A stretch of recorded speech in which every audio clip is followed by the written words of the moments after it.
मोक्ष एकादशी व्रत कथा। इस एकादशी का व्रत पितरों का उद्धारण और मोक्ष प्रदाता तथा बड़े बड़े पातकों के नाश करने वाला है। चिंतामणि के समान समस्त कामनाओं को पूर्ण करने वाला है।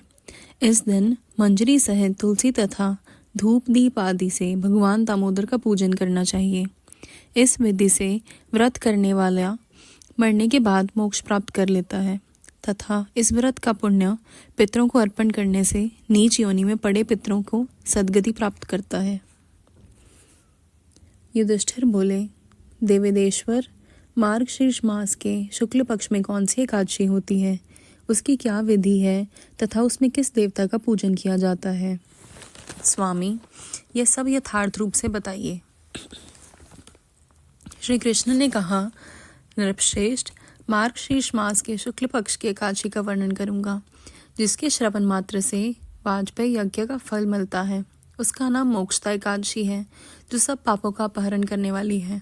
राजन, उस दिन यत्न पूर्वक तुलसी की मंजरी तथा धूप दीप आदि से भगवान दामोदर का पूजन करना चाहिए।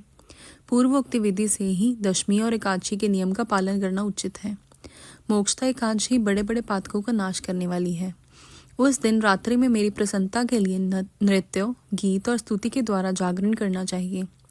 जिसके पितर पापवश नीच योनि में पड़े हों, वे इस एकादशी का व्रत करके इसका पुण्यदान अपने पितरों को करें तो पितृ मोक्ष को प्राप्त होते हैं। इसमें तनिक भी संदेह नहीं है। पूर्व काल की बात है, वैष्णवों से विभूषित परम रमणीय चंपक नगर में वैखानस नामक राजा रहते थे। वे अपनी प्रजा को पुत्र की भांति पालन करते थे। इस प्रकार राज्य करते हुए राजा ने एक दिन रात को स्वप्न में अपने पितरों को नीच योनि में पड़ा हुआ देखा। उन सबको इस अवस्था में देखकर राजा के मन में बड़ा विस्मय हुआ और प्रातःकाल ब्राह्मणों को उन्होंने उस स्वप्न का सारा हल सुनाया। राजा बोले, ब्राह्मणों, मैंने अपने पितरों को नरक में गिरा हुआ देखा है। वह बारंबार रोते हुए मुझसे यूं कह रहे थे कि तुम हमारे तनुज हो, इसलिए इस नरक समुद्र से हम लोगों को उद्धार करो। द्विजरो, इस रूप में मुझे पितरों के दर्शन हुए हैं। इससे मुझे चैन नहीं मिलता। क्या करूं, कहाँ जाऊं? मेरा हृदय रूंधा जा रहा है। द्विजात्माओं, वह व्रत, वह तप और वह योग जिससे मेरे पूर्वज तत्काल नरक से छुटकारा पा जाएं, बताने की कृपा करें। मुझे बलवान तथा साहसी पुत्र के जीते जी मेरे माता पिता घोर नरक में पड़े हुए हैं। अंत ऐसे पुत्र को क्या लाभ है? ब्राह्मण बोले, राजन, यहाँ से निकट ही पर्वत मुनि का महान आश्रम है। वे भूत और भविष्य के भी ज्ञाता हैं। नृपश्रेष्ठ, आप उन्हीं के पास चले जाइए। ब्राह्मणों की बात सुनकर महाराज वैखानस शीघ्र ही पर्वत मुनि के आश्रम पर गए और वहां उन मुनि श्रेष्ठ को देखकर उन्हें दंडवत प्रणाम करके मुनि के चरणों का स्पर्श किया। मुनि ने भी राजा को राज्य से 7 अंगों की कुशलता पूछी। राजा बोले, स्वामी, आपकी कृपा से मेरे राज्य के 7 अंग सुकुशल हैं, किंतु मैंने स्वप्न में देखा है कि मेरे पितर नरक में पड़े हैं।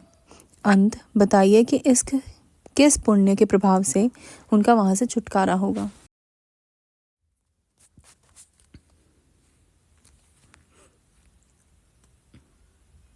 राजा की यह बात सुनकर मुनि श्रेष्ठ पर्वत एक मुहूर्त तक ध्यानस्थ रहे। इसके बाद वे राजा से बोले, महाराज, मार्गशीर्ष के शुक्ल पक्ष में जो मोक्षदा नाम की एकादशी होती है, तुम सब लोग उसका व्रत करो और उसके पुण्य पितरों को दे डालो। उस पुण्य के प्रभाव से उनका नरक से उद्धार हो जाएगा। भगवान श्री कृष्ण कहते हैं, युधिष्ठिर, मुनि की यह बात सुनकर राजा पुनः अपने घर लौट आए। जब उत्तम मार्गशीर्ष मास आया, तब राजा वैखानस ने मुनि के कथानुसार मोक्षदा एकादशी का व्रत करके उसका सारा पुण्य समस्त पितरों सहित पिता को दे दिया। पुण्य देते ही क्षण भर में आकाश से फूलों की वर्षा होने लगी। वैखानस के पिता पितरों सहित नरक से छुटकारा पा गए और आकाश में आकर राजा के प्रति वे पवित्र वचन बोले, बेटा, तुम्हारा कल्याण हो। यह कहकर वे स्वर्ग में चले गए।